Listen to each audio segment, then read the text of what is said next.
আমাদের না। কেউ যখন ভাবে এই মেয়ে আমার, এই ছেলে আমার, তার মতো বুর্বক, তার মতো বোকা দ্বিতীয় কেউ আছে বলে আমি মনে করি না। সম্রাটের বাগানে মালি যখন ফুল ফুটায়, রাজার বাগানে মালি যখন ফুল ফুটায়, ওই ফুলের উপরে মালির কোন অধিকার থাকে না, অধিকার থাকে রাজার বা সম্রাটের। এই মনুষ্য বাগানে আমরা যারা ফুল ফুটাই, এর উপরে আমাদের 4 পয়সারও কোনো অধিকার নাই। সব অধিকার এই পৃথিবী যিনি সৃজন করেছেন, যিনি সৃষ্টি করেছেন, আমরা তার বাগানে এই ফুল ফুটাই, এটা আমাদের দায়িত্ব। আমরা আমাদের সন্তানদেরকে লালন পালন করব, আমাদের সন্তানেরা তাদের সন্তানদেরকে লালন করবে। এইটাই হচ্ছে আল্লাহর ইচ্ছা, স্রষ্টার ইচ্ছা। তাই যারা মনে করেন এটা আমার, ওটা আমার, তারা অত্যন্ত ভুল করেন। আমরা বাগানের মালিক, আল্লাহর বাগানের মালিক। আল্লাহর বাগানের ফুলকে আমরা লালন করি, পালন করি, ধারণ করি। প্রিয় বন্ধুরা, আমি আমার কথা আর খুব বেশি বাড়াতে চাই না। আমি মনে করি একটি প্রতিষ্ঠান টিকে থাকে সেই প্রতিষ্ঠানের সঙ্গে যারা জড়িত তাদের আন্তরিকতার উপর।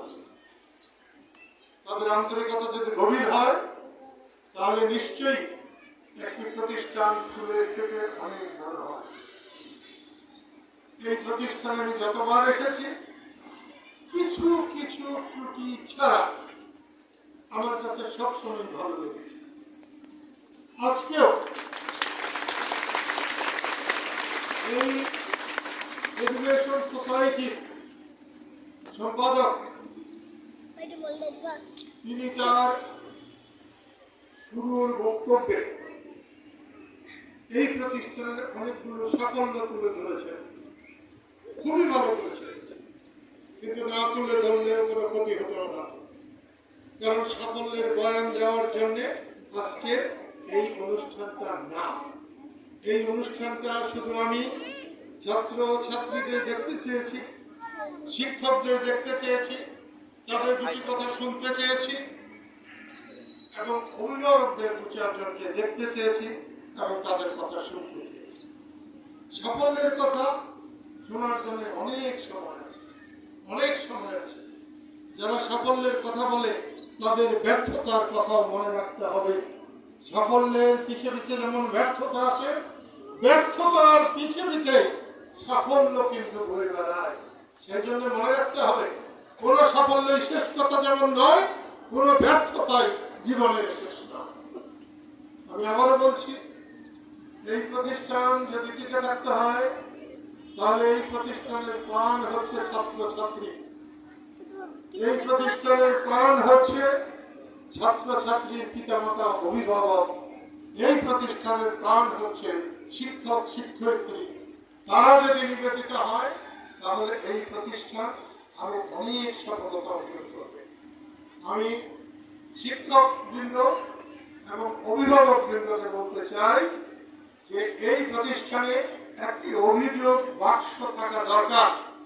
কারো কোনো অভিযোগ থাকলে এবং সেটা ছাত্র ছাত্রীরাও সেখানে কোনো অভিযোগ করলে আমরা সেটাকে গভীরভাবে হৃদয়তার সাথে, আন্তরিকতার সাথে তার সমাধান করবার চেষ্টা করব।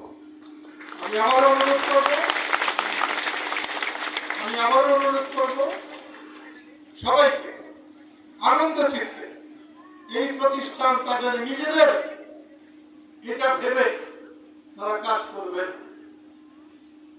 যে প্রতিষ্ঠান মূলত ছাত্রছাত্রীদের, এই প্রতিষ্ঠান তাদের অভিভাবকদের, এই প্রতিষ্ঠান এখানে যারা কাজ করেন তাদের, এই প্রতিষ্ঠান এলাকার মানুষের হিতের জন্য। তাই এই প্রতিষ্ঠান আমারও না, আব্দুর রহমানেরও না, সুলেমানেরও না, খালেদারও না, এবং কি আমাদের সন্তান মাটিরও না, এমনকি মিঠুর